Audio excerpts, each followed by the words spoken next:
సిటీలో రోజు రోజుకు పెరిగిపోతున్న సౌండ్ పొల్యూషన్ జనాల ప్రాణాల మీదకి తెస్తాంది. శబ్ద కాలుష్యంతో ప్రజలు రోగాల బారిన పడుతున్నారు. ఈ విషయంలో దేశంలోనే హైదరాబాద్ రెండో స్థానంలో ఉన్నది.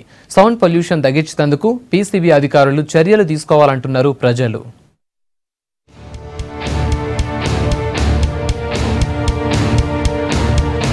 హైదరాబాద్ నగరంలో సౌండ్ పొల్యూషన్ ఎక్కువైతోంది. రోజు రోజుకు పెరుగుతున్న ట్రాఫిక్ తోటి శబ్ద కాలుష్యం పెరుగుతోంది. బహిరంగ సభలు, రోడ్ షోలు కూడా సౌండ్ పొల్యూషన్ కు కారణమవుతున్నాయి. ఫెస్టివల్ సీజన్ లో అయితే నగరంలో ఈ సమస్య మరింత ఎక్కువవుతోంది.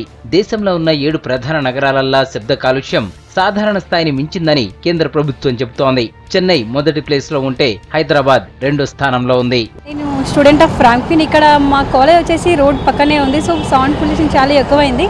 ఈ మధ్య కాలంలో ఇంకా చాలా ఎక్కువైంది. మాకు క్లాసెస్ విందామన్నా కూడా చాలా డిస్టర్బెన్స్గా ఉంది. సిటీస్లో ప్రెజెంట్ డేస్ వచ్చేసి సౌండ్ పొల్యూషన్ ఎక్కువగా ఉంది. అవసరం లేకుండా సౌండ్ హారన్ యూజ్ చేయడం, సో అది ఉంది.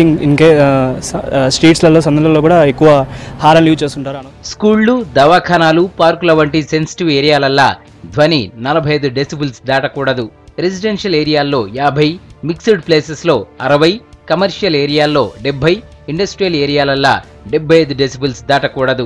మామూలుగా మనిషి వినగలిగే శబ్దం 52 నుంచి 72 డెసిబుల్స్ మాత్రమే. దీనిని మించితే శబ్ద కాలుష్యంగా చూస్తారు. కానీ నగరంలో 132 డెసిబుల్స్ ఉందని పీసీబీ అధికారులు చెప్తున్నారు. మనకు కంటిన్యూస్గా ఈ ధ్వని ఎలా ఉంది, మార్నింగ్ కానీ ఈవినింగ్ కానీ ధ్వని ఎలా ఉంటుంది అనేది రెగ్యులర్గా రికార్డ్ చేయడం జరుగుతుంది. ఆ రికార్డ్ చేసిన డేటాను కానీ గమనించినట్టయితే మనకు ఒక సుమారు లిమిట్స్ కంటే ఒక 10 నుంచి 15% మాత్రం ధ్వని ఎక్కువగా ఉందన్నమాట. ఇంకా మనకు ప్రైవేట్ వెహికల్స్ అవన్నీ రాత్రి వస్తుంటాయి. బస్సెస్ అన్నీ ఇంకా మల్టీటోన్ హార్న్ ఉన్నాయి. అవి ఎంత బ్యాన్ చేసినప్పటికీ ఇంకా చాలా వరకు వెహికల్స్కి మల్టీటోన్ హార్న్స్ ఇవి పూర్తిగా బ్యాన్ చేయాలి. ఒకవేళ మల్టీటోన్ హార్న్ ఉంటే వెంటనే వాటికి పెనాల్టీస్ వేయడం అనేది ఒకటి ఉంది. తర్వాత వీలైనంత వరకు మనకు హాస్పిటల్స్ కానీ అలాంటి ఇంపార్టెంట్ సెన్సిటివ్ ఏరియాస్లో నో హార్న్ జోన్, ఆ నో హార్న్ జోన్ని ఒక పెద్ద పెద్ద సైనేజెస్ పెట్టడము, ఆ పబ్లిక్ను అవేర్ చేయడం ఒకటి అది చేయడం జరిగింది. ప్రపంచ ఆరోగ్య సంస్థ లెక్కల ప్రకారం 360 మిలియన్ మంది వినికిడి సమస్యలతో బాధపడుతున్నారు. ఇందులో 60 ఏళ్లు పైబడినోళ్లే ఎక్కున్నారు. మన దేశంలో సుమారు 10 మిలియన్ మంది శబ్ద కాలుష్య బాధితులున్నారు. శబ్ద కాలుష్యంతో నిద్రలేమి, అలసట, బీపీ, హార్ట్ స్ట్రోక్స్, కార్డియో సమస్యలు వస్తాయంటున్నారు డాక్టర్లు. పరిశ్రమలలో పనిచేసే కార్మికులు, డ్రైవర్లు, శబ్దాల మధ్య పనిచేసేవాళ్లు, ఇయర్ మఫ్స్, రోడ్లపై వెళ్లేవాళ్లు హెల్మెట్ వాడితే మంచిదంటున్నారు.